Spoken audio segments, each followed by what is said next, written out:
안녕하십니까. 경상남도 산청군 지리산 자락 방곡마을에서 장인어른 정재원 회장님의 자서전 신운명을 기록하는 사위 솔채운입니다. 사람은 누구나 감당하기 힘든 고통 앞에 서면 삶을 포기하고 싶어 합니다. 하지만 장인어른께서는 그럴 때일수록 역경을 두려워하지 말고 내가 살아야 할 가치가 있음을 굳게 믿어야 한다고 말씀하십니다. 인생의 비결은 단순히 자기가 좋아하는 일만 쫓는 것이 아니라 자신에게 주어진 책임을 기꺼이 받아들이고 그 일 자체를 사랑하도록 노력하는 데 있다는 뜻이지요. 오늘 10화에서는 20살 청년 정재원이 마주했던 서울에서의 혹독한 시련, 그리고 짧았던 성공 끝에 찾아온 거대한 좌절의 기록을 전해드리겠습니다.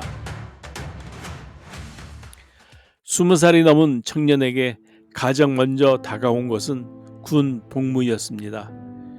6.25 당시 가족을 잃고 본인 또한 국군에 의해 3발의 총상을 입었던 비극적인 기억이 있었음에도 그는 오히려 대한민국 국민으로서 국방의 의무를 다하겠다고 결심했습니다.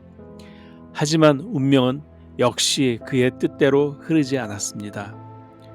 어릴 적 총상의 후유증과 그간의 모진 고생으로 얻은 질환이 겹치면서 신체 검사에서 불합격 판정을 받은 것입니다. 청년은 깊은 번민에 빠졌습니다. 영월로 돌아갈 것인가, 아니면 더 큰 세상을 향해 나아갈 것인가. 고민 끝에 그는 더 넓은 세상, 서울에서 꿈을 펼치기로 결심한 것입니다. 부푼 꿈을 안고 상경한 서울, 그가 자리 잡은 충무로 바닥은 냉혹했습니다. 영화배우가 되겠다는 생각으로 영화사에서 청소하며 사환 노릇을 했지만 돌아오는 것은 멸시와 수모뿐이었습니다.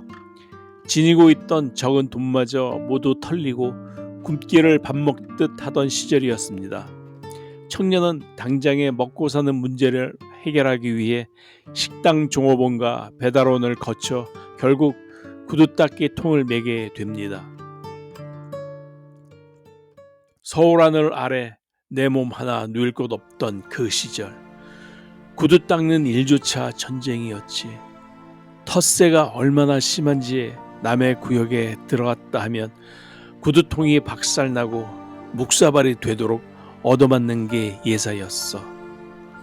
하지만 견디어야 했네.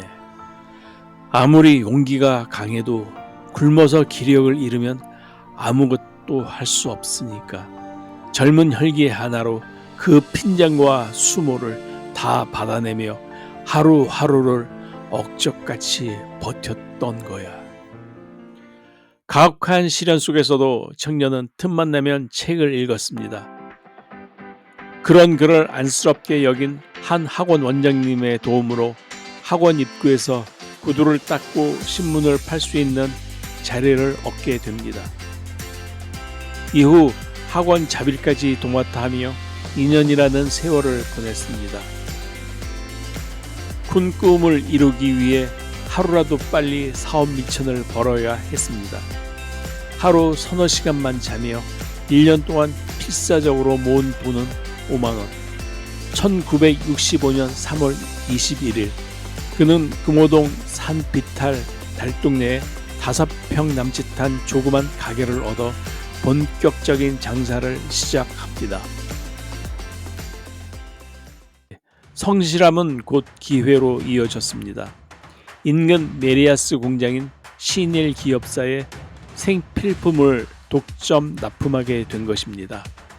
개업 2달 만에 무려 20만 원이라는 엄청난 수익을 올리자 부자가 되는 것은 시간 문제처럼 보였습니다.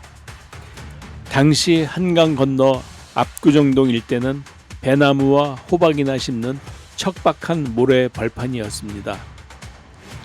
청년은 복덕방 아저씨의 권유로 그 땅 1만 평을 사기로 하고 계약금 3만 원을 걸었습니다. 잔금 27만 원은 곧 벌어들일 수익으로 충분히 치룰 수 있다는 계산이었지요. 하지만 그때 서울에 살던 유일한 친척인 이종 사촌 형님으로부터 학교 서무주임에게 돈을 빌려주면 높은 이자를 받을 수 있다는 제안을 받게 됩니다. 학교에서 근무하는 형님의 권유이고 서무주임이 직접 관리해준다고 하니 철석같이 믿었지. 압구정동 모래밭이 지금처럼 금싸라기 땅이 될 줄은 꿈에도 몰랐고 말이야. 그래서 땅 계약을 포기하고 잔금으로 치룰 돈을 합쳐 30만 원을 빌려줬는데 2달 뒤에 가보니 부도가 나서 원금조차 못 받을 지경이 된 거야.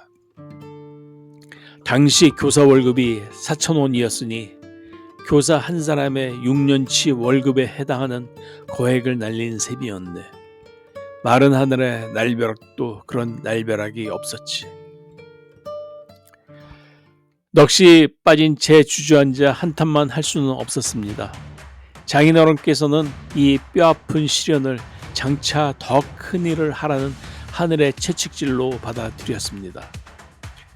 마음을 다잡은 청년은 다시 새벽 4시에 일어나 시장을 누비며 예전보다 더 무섭게 일했습니다. 그렇게 13개월이 흐른 1966년 5월 그는 떼인 돈을 제외하고도 또다시 50만 원이라는 큰 돈을 모으게 됩니다. 땅에 대한 집념이 남달랐던 그는 주저없이 다시 압구정동으로 향했습니다. 작년에 놓쳤던 땅 옆으로 33,000평이 매물로 나와 있었고 그는 115만 원이라는 거액의 덜컥 계약을 체결합니다. 그리고 모자란 잔금을 갚기 위해 잠자던 시간마저 줄여가며 일에 매달렸습니다. 사업은 번창했고 돈은 눈덩이처럼 불어났습니다. 하지만 성공이 절정에 달했을 무렵 청년의 마음속에 형연할 수 없는 불안감이 엄습했습니다. 장부를 확인해보니 신일 기업사에 묶여있는 어음이 320만 원, 잔금을 치르기 위해 타인에게 빌린 돈 330만 원을 합쳐 무려 650만 원이라는 막대한 자금이 아슬아슬하게 얽혀 있었기 때문입니다. 돌다리도 두드려보고 건너라는 말처럼 자꾸만 우울하고 불길한 예감이 스치더군. 그래서 공부했던 주역의 괴를 풀어봤더니 대단히 흉한 운세가 나를 타격한다는 믿기 힘든 결과가 나왔어. 북쪽을 향해 앉아 명상을 시작했지. 그런데 30분쯤 지났을까? 신일기업 사장이 양손이 꽁꽁 묶인 채 경찰서로 끌려가는 모습이 실루엣처럼 생생하게 보이는 거야. 설마 했는데 그날 아침 일찍 총무과장이 사색이 되어 달려와서는 50만 원을 당장 바꿔달라고 독촉하더군. 급히 회사에 가보니 이미 재정 악화로 도산하기 직전이었어. 1967년 3월 13일 결국 신일기업사는 최종 부도를 냈고 사장은 행방불명되었습니다. 청년은 땀 흘려 모은 돈을 한 푼도 건지지 못한 채 또다시 알거지가 되었습니다. 하지만 장인어른께서는 세상과 사람을 향한 원망 대신 모든 미련을 훌훌 털어버리는 쪽을 택하셨습니다. 그는 주변 상인들에게 진 빚을 갚기 위해 압구정동 땅 33,000평과 달동네 가게를 전부 넘기며 빚을 깨끗하게 청산했습니다. 비록 가진 것을 모두 잃고 다시 빈손이 되었지만 마음만은 홀가분했습니다.